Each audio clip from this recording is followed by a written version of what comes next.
Hey everyone, welcome to the Christ Pearls channel. This is Jessica, and this is just a very late night random thought video, and I'm just hoping you guys will drop a few comments on this because there was something interesting that I saw and I just want to show you and just kind of find out your thoughts. So Daniel chapter 12 is interesting. First of all, Daniel has 4 visions, and there are a few different important things to note in Daniel. So there's this abomination of desolation, number 1. That was the first one in ancient Israel's past. Then there's the one at the time of Christ in 70 AD. That was the second one. And then there's this third prophesied one that is supposed to happen in the future. And this is associated with the second coming of Jesus Christ. And this one is the one that connects to the siege on Jerusalem and the prophecy about Jesus Christ appearing to the Jews on the Mount of Olives in Zechariah. And that's the one that is like still future, that the other 2 were like types for. In Daniel chapter 12, it says in verse 11, and first of all, note that this chapter is like a future chapter. This is all stuff that is yet to come, and it's foreshadowing when Michael, Adam, the archangel Michael, comes to the earth to essentially pass judgment on the nations, and this precedes that wrath of God being poured out on the earth. That's the idea there. It's like Adam Ondai Amen related. And so it links with chapter 7. So verse 11 says, "And from the time that the daily sacrifice shall be taken away, and the abomination that maketh the desolate set up, there shall be 1,290 days." And then verse 12 says, "Blessed is he that waiteth, and cometh to the 1,305 days." So the difference between 1290 and 1335 is 45. Now, 1290 plus 1335 is 2625. And the reason that I noted that is just because there were a couple of weird things that I noticed starting in 2020 when everything was super weird. And that is that on March 26, 2020, our temples were closed for exactly 45 days before some of them started to reopen. That's the difference between 1335 and 1290. And then this is also the 200-year anniversary of what's believed to be the day that the first vision actually occurred, which was March 26, 1820. This is going off of weather data. They don't think it happened April 6th because it wasn't a beautiful spring day like Joseph Smith described, but March 26th was. This was actually the first year that we even started tracking weather data. And this was important just because that would be exactly 200 years later. That's 450 years or jubilees. And anyway, I just kind of noted here the history. So that's where you get that 45 days was temples started to reopen. And then I did kind of like a time and date calculation to get those dates. And if you add 1290 to March 26, 2020, then it brings you to October 7th, which is October 7th, 2023. Which is when Israel was attacked by Hamas. And there's all kinds of little details you could note about that, even like the meaning of Hamas, all of these things. It's just a lot of symbolism. Well, there's all these biblical numbers here that have special symbolism. Essentially 42, 3.5, 1290, 1260. These things all mean the same thing. The concept is something is arrested midway in normal course. That's what it means. Now, they each have their own kind of like connotation. For example, 42 represents more of like a mortal trial or like the trial of mortality, whereas 3.5 has more of like a spiritual connotation. So there's little nuances there, but they basically mean something arrested midway in normal course. And that is just something important to note. Another thing to note is Daniel talks about 1290 days. John the Revelator talks about 1260 days. And the reason why is because there's an extra month being added. And that's because in this ancient Israelite calendar tradition, they would have to add a leap month, like how we add a leap day every 4 years. Periodically, they would have to add an extra month. And so that's where that 30 is coming from. So Daniel's looking at the same thing as John, the same concepts, the same ideas. Daniel's just noting that whatever's happening here in Daniel 12 is something that happens during a year where there's a leap month added, if that makes sense. And this is important because if you look at the description, the daily sacrifice, like temples is where we do our daily sacrifice, that was taken away. It was taken away for 45 days before they started reopening.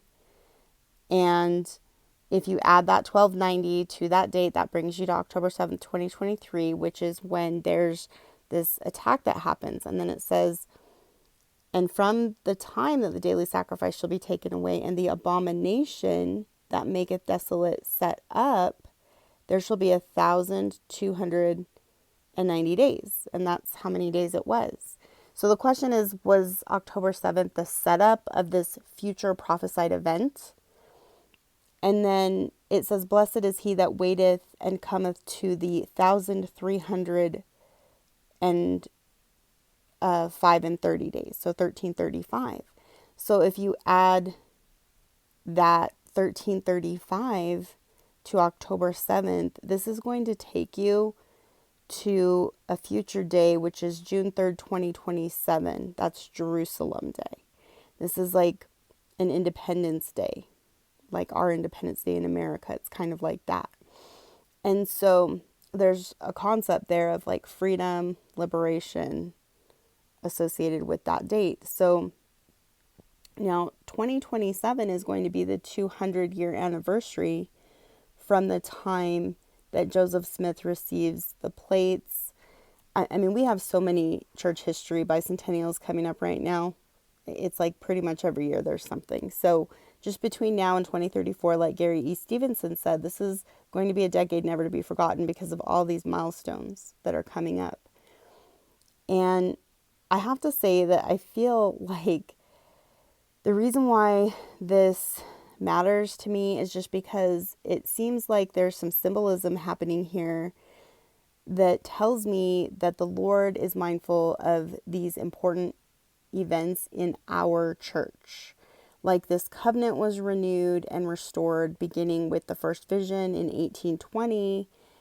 And then 200 years later, we've got a restoration proclamation, a pandemic, and all of these crazy things happening that kind of sound like what Daniel 12 is describing, that he sees, that leads up to Adam on Diamond, this judgment on the nations, the wrath of God being poured out.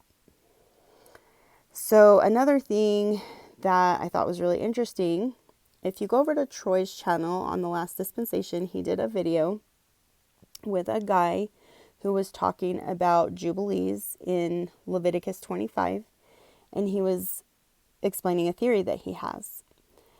And basically what you need to know about this is that biblical numbers, they're about this 360 math that relates to the 1260 and the 1290 days that are mentioned in scripture, which gives them their biblical number significance. All the biblical numbers tie back to this calendar system.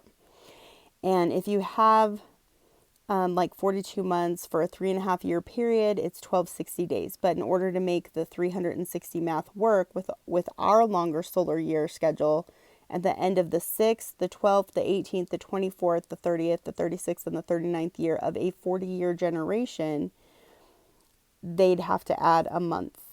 So this is where you get that leap month, that 30 days. And so the guy that Troy's interviewing, he just points this out so that you can link between Daniel and Revelation.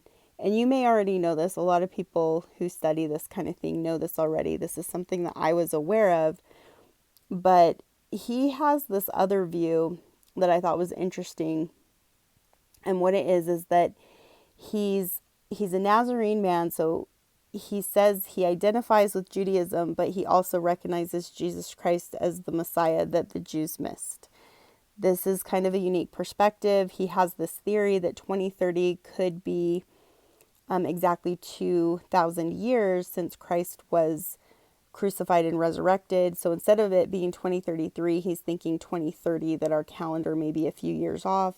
Joseph Smith did say at one point that he had inquired on this and our calendar was a couple years off. So that was an interesting connection that I was able to make just kind of having studied that.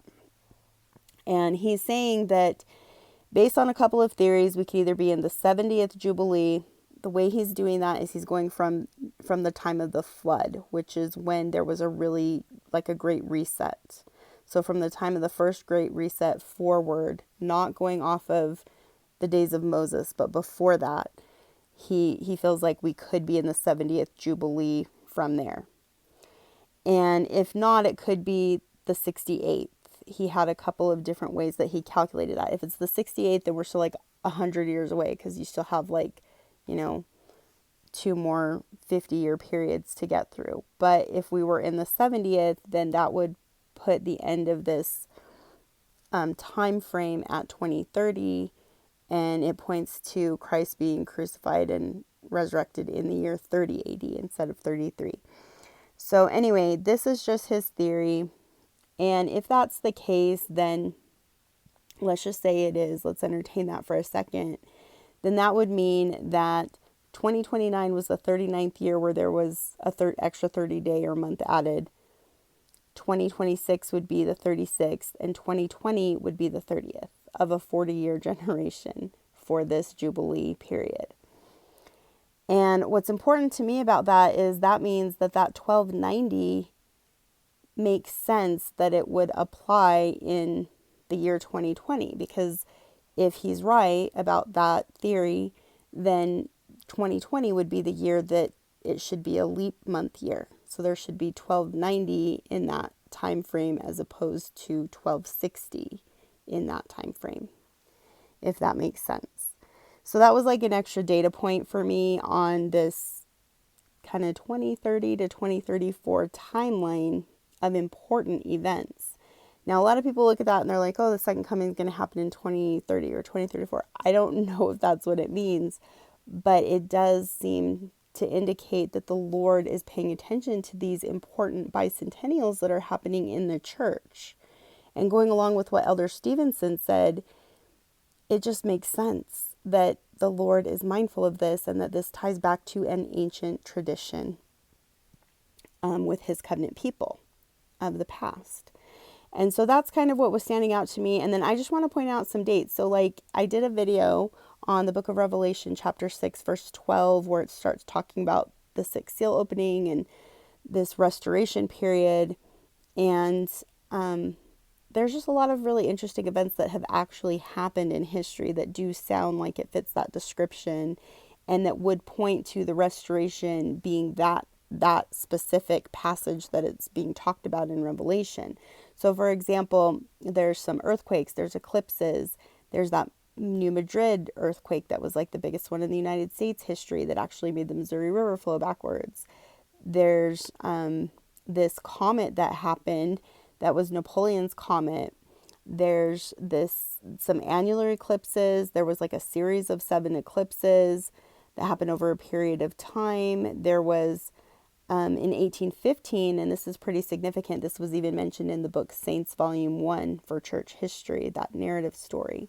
But the Tambora volcano that caused the year without a summer, crops failed worldwide. This led the Smith family to Palmyra, which is where the first vision happened in 1820.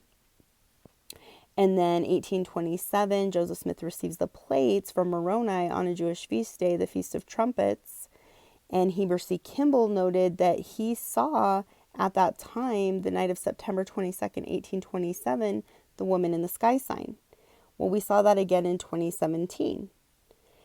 And then we saw some eclipses. We saw the 2017 eclipse that crossed over the United States, then the 2024 one that went over, and they cross over all these important church history sites. There was even an annular eclipse that went right over Utah and the Manti Temple, and I got to watch that one from the Manti Temple grounds. It was the Ring of Fire. And then there's some parallel eclipses that will happen. These are all like equally spaced apart by 11 days, which is again so close to this like 1260, 1290. It kind of has that same concept that ties you back to this idea of a 360-day calendar. And that's what I think is interesting about those eclipses, because, it's speaking to this concept of calculating your days off of the sun and the moon. And if you go off of solar years, it's 7 solar years apart. And then there's going to be some repeat eclipses that happen in 2027 and 2034. And these will cross over the Red Sea. So it's marking 2 promised lands, 2 holy lands where 2 exoduses occurred. There was an exodus in church history that took the saints all the way across the country till they settled in the desert in the west. And then Moses and the children of Israel, obviously you know that story, and they crossed the Red Sea on dry ground, and they were wandering in the desert for 40 years before they could inherit the promised land. And so there's just a lot of parallels. You can look at President Nelson's talk, The Exodus Repeated. Just look it up in the Gospel Library app, and he'll point out all the parallels between church history and ancient Israel's history. And so you can just kind of see that these things are important. There's some other important events that have happened in the 20th century. Things like Israel becoming a state. There was like Orson Hyde, he dedicated the Holy Land in 1841. And then there was like the martyrdom of Joseph Smith. The Council of 50 was set up right before that. There's the proclamation that I just read on my channel recently from 1845, which was basically a warning to the world over the fact that they killed the prophet. And there was like a prophecy about the second coming. Like the whole thing is pretty much a prophecy. Then the saints have to flee into the wilderness. This is that Exodus. And they settle in Salt Lake. And then when the Salt Lake Temple is dedicated in 1893, Wilford Woodruff says that the 4 angels of the harvest go forth in the earth. This is the separating of the wheat and the tares. This is because those ordinances are restored. People have received their endowment and have been sealed. And that whole sealing has gotten started. The sealing in the 4 heads idea. And then, you have like all these other things pertaining to Israel and its history, that gathering to Palestine that Orson Hyde prophesied and prayed for. And then the priesthood ban is lifted. This is more gathering. It's like, it's happening in an interesting order too, because you have like Ephraim being gathered, and then the Jews being gathered, and now you have all the rest of the world being gathered. And I think that the 1978 priesthood ban is actually kind of symbolic of that. Politics aside, like it has some symbolism. It's like this concept of everyone who is spiritually captive being able to be free and to receive this covenant. The covenant is going forward, and it does match that order of, like Ephraim receiving it first, and then the Jews, and then the lost tribes. And so there is symbolism there, politics aside. And then you have Elder Eldred G. Smith, who was the last patriarch of the church who was descended through Joseph Smith Sr., through Hiram Smith. It's kind of this concept of like the patriarchal priesthood passing from father to son. Well, that was retired as soon as that priesthood ban was lifted. So he became an emeritus patriarch of the church. He's the last patriarch of the church in this dispensation. And then in 1979, we established relations with Jerusalem. We get the BYU Jerusalem Center going. We've got a lease on that land that's up in 2033. So there's just so much that just kind of highlights this decade. And I just wanted to point some of those things out that I think help to highlight this decade as being important. And I think it's a sign of the restoration of the church being true, that Joseph Smith is a prophet, that President Nelson is a prophet, that the work that we're doing is the work that the Lord prophesied, the work of gathering Israel on both sides of the veil to prepare the world for the second coming. So let me know your thoughts in the comments, and if you have anything to add or any additional data points, just put them in the comments for me.